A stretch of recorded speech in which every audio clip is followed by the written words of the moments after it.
Breaking news, Middlecoff. I'd say that the guy in the middle of us has a little more cash than both we have in our bank accounts combined. Yeah, you can either read what it says there, that Kyle Shanahan got a 6-year extension, wiping out the last 3 years of his deal and then getting a new 3. But here's a translation for that one. What would you say NFL quarterbacks and now Kyle Shanahan always get huge extensions while they're still on a contract with a lot of years left? It's not normal.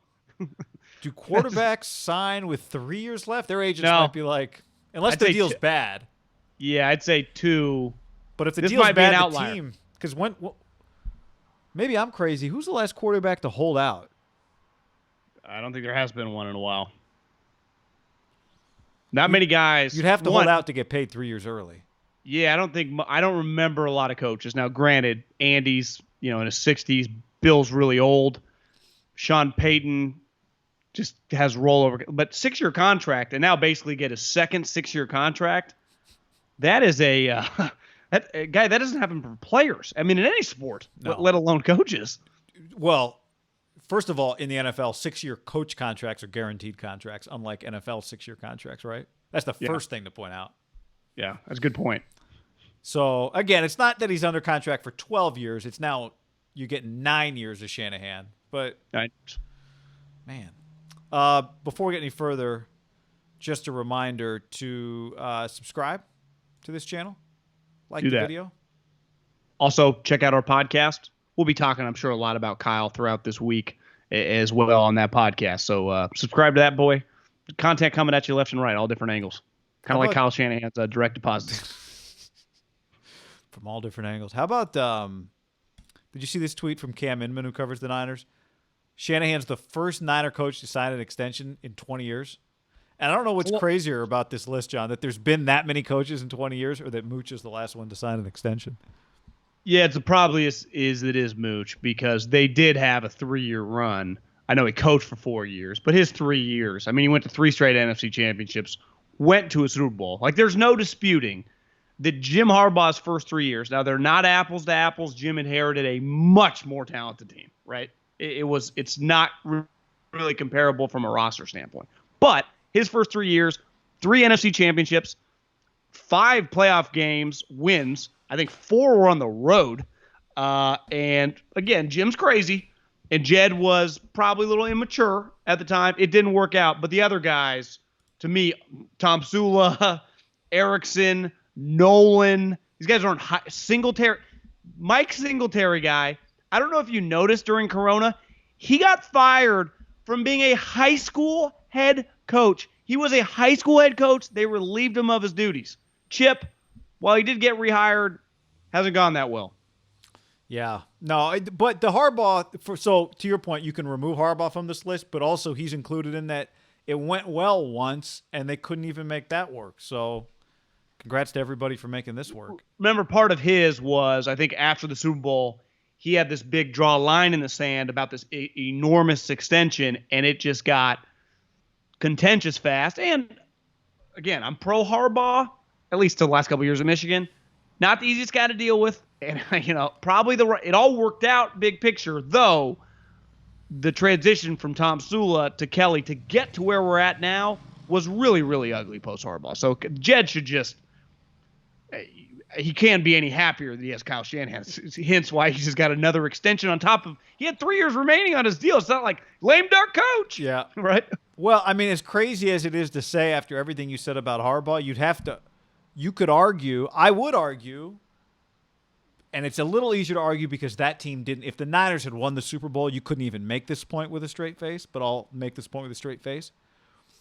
It's gone better with Kyle in the sense that it's gone well enough that you get to continue it, which is half of the deal in the NFL. It's going good for a year or 2 or 3 is one thing, but sustaining success is how you become Andy, Bill, Sean Payton, on and on and on and on and on. So, Jim's the only other, to me, head coach in that group.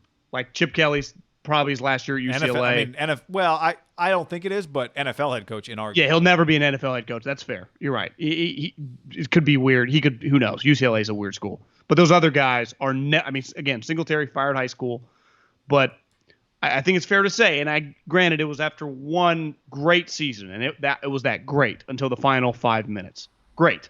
I mean, it couldn't really have gone much better till the last fight, till that Wasps play. Like the season, up 10 in the Super Bowl, 13-3, 2 blowout playoff wins, up 10 against Mahomes. Like that's he might win 2 Super Bowls in his 25-year future Niner career, and it never even come close to being that easy. And we've talked about this before, right? So I think we see the high end. We see how high level of a guy he is, how great of a coach he is, how much players like him. Kind of a no-brainer. Timing, I don't know if it's weird or not. It just kind of comes out of nowhere, I guess. That's the one way I describe it. Yeah, I mean, Schefter wrote that him and Jed basically sat down and were like, yeah, let's do a deal. And then they did a deal. Yeah, I mean, that's when so Jed. Maybe it's the easiest contract. That's probably too true. When you think about it like this, Kyle, wouldn't pay the agent then if it was between me and Jed. Yeah. Is that Jed York, when he went looking for Josh McDaniels, who ultimately turned him down and ended up with Kyle, he would have paid, at the time, $50 million into an escrow account beside what he was going to pay his coach and his GM for harmony, right? And just peacefulness and just a professional operation, which Tom Sula and Chip and the disaster that even the Harbaugh last year. And I think he understands, and this is where experience is really, experience is just things that you develop through the bad times, right? That's really what you always lean back on, the bad times. What do I not want to do? And Jed can lean back how good he has it right now because he's seen the lowest of lows through one of the ugliest, public divorces.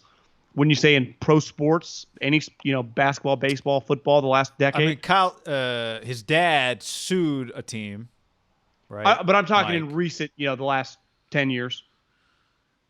Yeah, I mean, I have to say yes. I'm just trying to think if there's anybody else. Chip did kick Howie to the other side of the building. And then that was an arrival. That wasn't a departure. Got escorted out of the building before the season ended the following year. It was pretty ugly pretty fast. Hugh in Cleveland was ugly, but it wasn't as ugly as the Harbaugh. Yeah. I think there's just an element when you win, it's uglier, right? When you're removing a guy that's winning. Yeah. And that's why I think that they know. There's so much vitriol, right? And the Niners were the ones that people were mad at, not Jim. So for them, it's a major win. To extend a guy with 3 years left on his deal, you do that because for you, the extension is about so much more than he just had one good year, right? Like we talked a lot about it coming into the year, and your whole thing coming into this last year was it's just time to win. But you didn't feel that way because you felt like Kyle wasn't a good head coach. In fact, you and I both felt like Kyle had done a lot of things really well, but ultimately at the bottom line is going to be, are you going to win and prove us right that we think we can't just keep projecting. We think you're good, but you got to win. So then he does it. And I'm sure internally this feels, and I think to us, you and I have been watching him now for 3 years as a head coach. It doesn't feel like it's a 1 year. He didn't get this extension because of 1 year. He got it because of 3 years. He got it for a lot of reasons. Yeah. Well, I think I wouldn't say on an island, but it was not a popular statement when we said after 2 years, like, the numbers aren't going to back me, but I would take this guy over Sean McVay. And I know I do, and I believe you do, think highly of Sean McVay. I think he's a really good coach. But we were watching him operate in his press conferences and coaching the games. But eventually, like, the reason this extension happens, Guy, is because they were in the Super Bowl, right? If he had gone 10-6 and got bounced in the first round, this is not happening. Like winning at the end of the day for a player and for a coach in the NFL, I'd say for a quarterback and a coach do matter, right? To get extensions, like you do this, there is no one questioning it, right? You could not have done this with just a playoff berth, win the wild card, I think. I mean, you could have, but you still have 3 years left. They get along. Yeah. It's the right thing to do. But at the end of the day, it happened because he has leverage, because he just took him to a Super Bowl. And maybe part of it is what you said. I hadn't thought of this until you said it. Like, Jed knows what it's like to live through that other world. Maybe part of it is him learning, I don't even want to sniff. Next year, Kyle's had another good year, and we don't. It's like, oh, now he's got 2 years left. I don't even want to have to take that call from his agent. Let's just do it now. He's only going to get more expensive, right? That's the other thing. It's like, I think he's good. So, because Schefter wrote, he's a top 5 paid coach in the NFL. Well, what do the top 5 coaches make? I think it's fair to say he makes $10 million a year. So I don't know if that is they're paying on the back end. Do they add money from given his last 6 years? I don't know exactly how you structure the coaching contract, but I think it's fair to say that the 6 years remaining, because they're talking about him being a top 5 paid coach now, like this upcoming season, right? Yeah, that's the way I interpret it. Schefter you're not going to start paying him 10 in 3 but years. I think it's fair to say that it's a 6-year, $60 million range. And to me, I have no issue with that. I think if he hit the open market, he would have teams firing their head coaches to get him, right? Yeah. He's clearly, to me, he's got a chance to be like an all-time great for an all-time great franchise. Yeah. And there's still, we've talked about it, like to be an all-time great, you can't just have one great year. Like he's got to rattle off in the next 10 years, 7 playoff bursts, win a Super Bowl, get to another. Like part of it's now just stacking a muscle flex type run. And when we talk about great coaches, you remember when Shula died, you gave me the stat, 29 of his 31 seasons winning coach. Parcells, Belichick, Andy, Sean Payton, Mike Tomlin. I mean, his worst years are 8-8. Like to become a powerhouse head coach. And I think Kyle has upside to be better than Mike, just given that he's the play caller. Yeah. And that's part of his package. That I just think he's got a chance to be he already is, but I mean, really be an all-timer guy. Yeah. And I think when you have that, why even screw around? And you and I have agreed on that for over a year now, just based on watching him with Nick Mullins. We did a video a while back about whether or not Kyle Shanahan's a top 5 coach. And it was interesting because we had people on one side like, how could you not? And the other side like, how could you?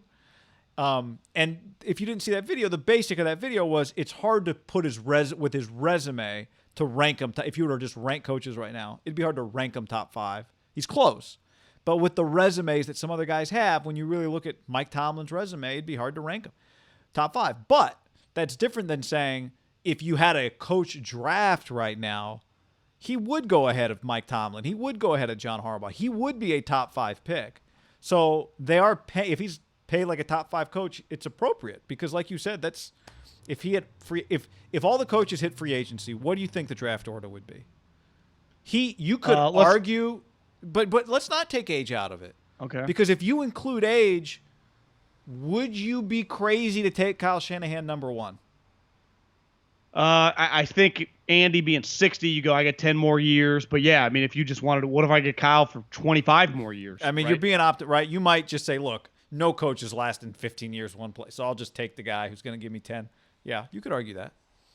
Because I think you'd say with Sean Payton and Andy Reid, even if you were going to go a little younger than Belichick, if you were going to factor in age, that those guys, again, resumes of doing it forever. And both of us, no issue with this.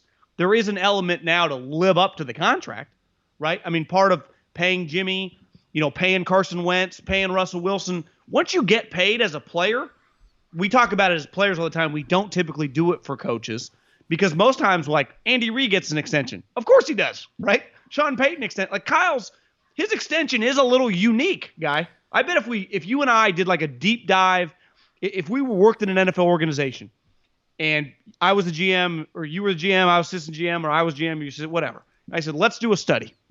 And I say, have we ever seen a guy with less of a resume get a contract extension with that many years remaining? I think it's fair to say it's never happened. How about just take the resume? How about how many coaches have gotten extensions with 3 years left on their contracts? In the NFL, college, a different animal, right? College, they're just every year they're leveraging jobs. You might be able to find like a 2009 Sean Payton or like a 2005 Andy Reid. Maybe there guys who had success so fast that their contract just gets old fast. Yeah, but I think given that only one winning season, again, I'm supporting You're pro it, but it's just an outlier. Yeah, but see, this is a good. He's an outlier. By the way, before I address that, the other thing I should say on the draft would be you could argue, you know what, just give me 5 years of Belichick and screw the rest of you guys. So that might be the pick, right? Bill just might be the pick. Maybe I'm being contrarian. But I think what you said, calling him an outlier is so important because every young coach now, they all get compared to each other. McVay, and then every guy that comes after, like, is he McVay? Is he a Shanahan? Here's the thing that people, I think most people watching this video know this, but I was reading the 49ers press release today, and it's something you and I have talked about, but when you read it again, it's just worth hammering home. Kyle Shanahan was not just Andy Reid's OC. Kyle Shanahan was not 2 years as an OC. He was not, he had one stop as an OC that was good, and then the next one wasn't good, but then he battled back in the third one. He was an offensive coordinator for 4 different franchises. So we call him like boy wonder, the kid who finally made it. There's so many other guys just like him. I say finally, not finally, the kid who made it so fast. But the fact is, to be a coordinator for 4 different organizations before you become a head coach, if you took age out of it and just told me that somebody was a coordinator for 4 different teams before they became a head coach, and I said, did that person become a head coach quickly or did they pay their dues? You'd say, that's a really experienced coach who's paid their dues. So he's young, yeah, and part of it, he wears Yeezys and his hair's mostly not white, and he just talks young and looks young, and he wears the pants with the cuffs at the bottom of it, and you see his ankles. Like, he does a lot of young shit. But his resume, really, in terms of experience, is very different than McVay's, very different than Zach Taylor's, very different than Matt LaFleur's. Because I tell you, when you dove into that to the resume, you'd go, well, he had success with Matt Schaub. They made the playoffs in Houston. That sentence could have been very different. Yeah, it could have. It could have. He went to Washington. They got RG3 Rookie of the Year, and they went to the playoffs. Right, the Redskins went to the playoffs. He went to Cleveland. People forget this. I forgot it until I Googled it. They were 7-4. And then Johnny came in and they lost every game then. And then obviously we all know what he did at Atlanta. Like, you're right. We talk about him. He's in that group of just like, just the young guys. McVay was he even calling the plays? Right? It's like Zach Taylor was not calling the plays. LaFleur, who's with the Packers, not Kyle's guy, who was also Kyle's guy once upon a time, was an offensive play caller for 1 season. 1. You're right. Kyle, a decade worth of play calling. Just that in itself. And an MVP, a Rookie of the Year, playoffs with 3 of the 4 different franchises. Like, he'd seen a lot. Not to mention locker rooms as the play caller. As a kid. Yeah.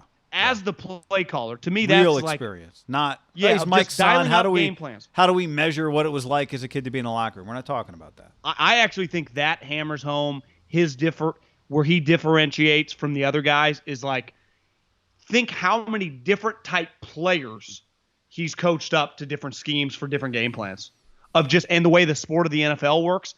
Even if your normal roster, for the most part, if you have a playoff team, you're going to have probably a solid receiver, a sweet tight end, a solid quarterback, a run game. Like, most good teams are going to be relatively similar.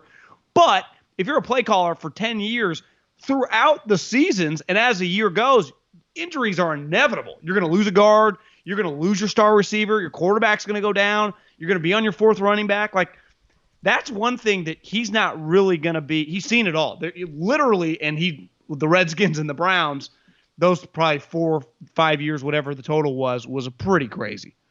And then having like the high-level guys with Julio and Matty Ice, is like, well, if you get him consistent guys, he's winning, right? And he's throwing up points. You just made me think. Of course, we forget.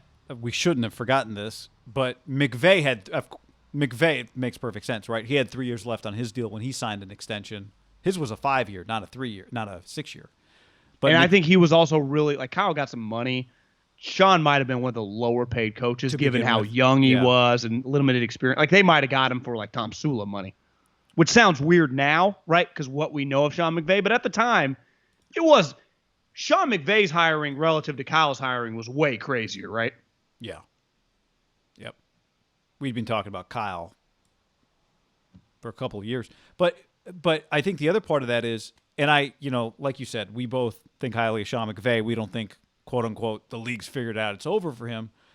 But he got extended at a time when we didn't have an answer to the question, how does he follow up success? What does he do the next year? What does he do the next year? We don't have that answer in terms of Kyle's wins and losses in San Francisco, but the tape is out on Kyle Shanahan if you think you can figure out how to defend Kyle Shanahan, right? You're right. And so that's the other thing that I think if you're Jay. You got 35 years of Shanahan offenses to look. I mean, they've been running the same thing. It's not God, did you see with the Shanahan they developed this new scheme? No, they've been doing it since Mike's been doing it since the 90s. Zone running. But here's one, and we'll get into this as the week goes on. We have so much to talk about on this one. For the first time for Sean McVay, and you'd say the last couple of years, he's lost some coaches, right? Zach Taylor, LaFleur was on his staff when he first got there, went to Tennessee. Kyle, of his he main changed crew, defensive coordinators this year. This is going to be the first time. Like Kyle, until the end of this upcoming season, will have had the core group of his dudes there, right? Yeah. Saleh and the I consider LaFleur and McDaniels, like those three are his core. What happens? Because you would say there's a decent chance that only when the dust settles, if this season goes well, only one remains. If Saleh gets a job, he takes one of the two to be his offensive coordinator, right? Right. And who knows the way contracts work? Could the other guy either get a job or become an offensive play caller somewhere else? There's a chance all three are gone by 2021. I think it would be a huge upset if, let's say, in the next 2 seasons, they're all not gone. And it'll be his first time, like, that's back to Andy Reid and back to Sean Payton. Like, this is another element of Kyle. Like, Andy has, like, 7 head coaches, the coaching now in the league, right? So you're just always replacing. And it's like he doesn't skip a beat.